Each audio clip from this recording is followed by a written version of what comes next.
Hi, I'm Vin. Welcome to Colorfield Media. Hit the subscribe button, hit the notification bell. I am not Epic Late Media. I will tell you that I need you to do those things because I ultimately would prefer to do this instead of construction all week long. Yes, thank you. So hit those buttons for me. So the apocalypse-geddon has started to subside here in the Philadelphia area, and weddings are happening again. Yes. I don't do a ton per year. I do a few. I like to stay creative, so I don't like to get burnt out on them. So I just keep it to a minimum every year. It keeps me sharp. If you can shoot a wedding, you can shoot anything. You want to talk about run and gun?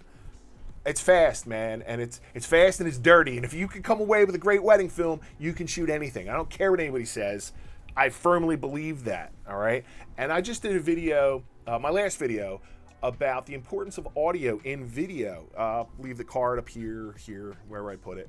I have a wedding tomorrow, and yes, that's one of the things that I shoot on the side. I wanted to touch on some of the gear that I'm going to use tomorrow. Now, I'm going to put this video up after the wedding, so maybe I'll put some behind the scenes and show you some shots of what I'm doing and all, and how I wire things up. But I'll show you the first piece of gear I like to use. This is a Tascam DR40.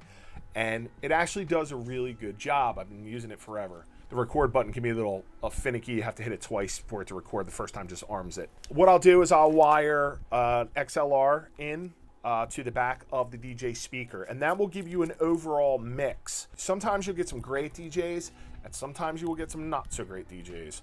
And when you get not so great DJs, having to rely on them for your feed is not wise, and it will burn you. It has burned me.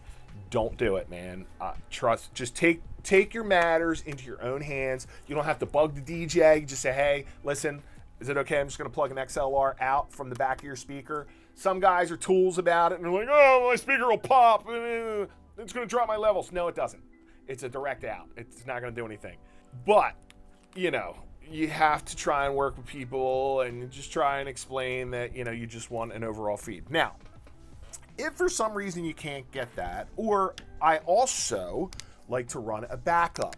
So what I will do is I will take this, it's basically a duck clip with this little attachment on it. It's called Dinkum Systems. I bought like 3 of these.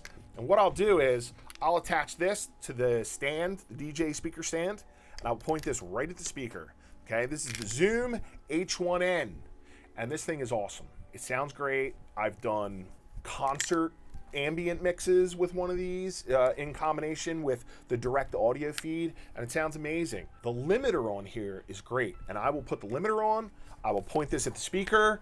I will check my levels and just make sure my levels are good, and I will set it and forget it. This thing will record for 4 hours, and it will never digitally distort because your limiter will stop that.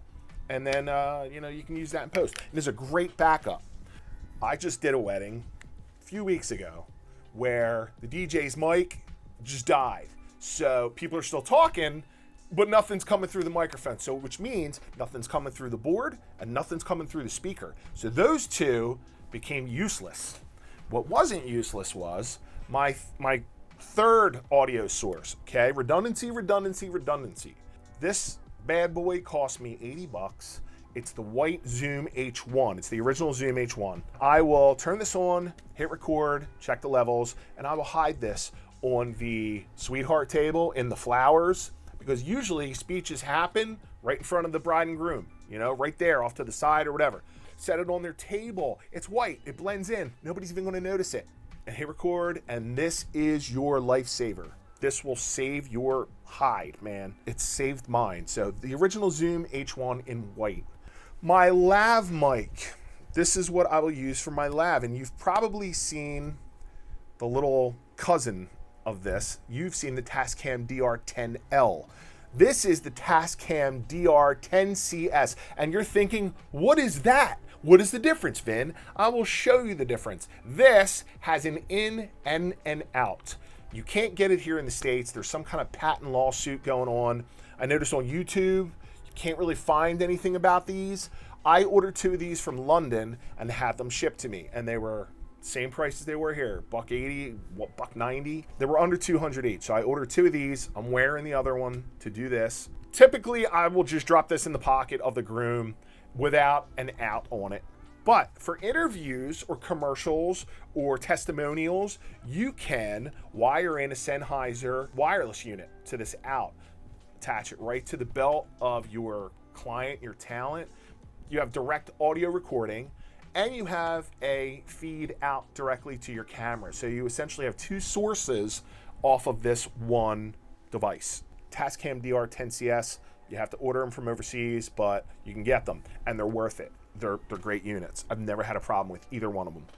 And this last little thing is just kind of a little backup I like to use. This is the Olympus, what is this? The VP10. It's a tiny little pen recorder. It was $30, USB charging and USB, access your files. It has onboard memory.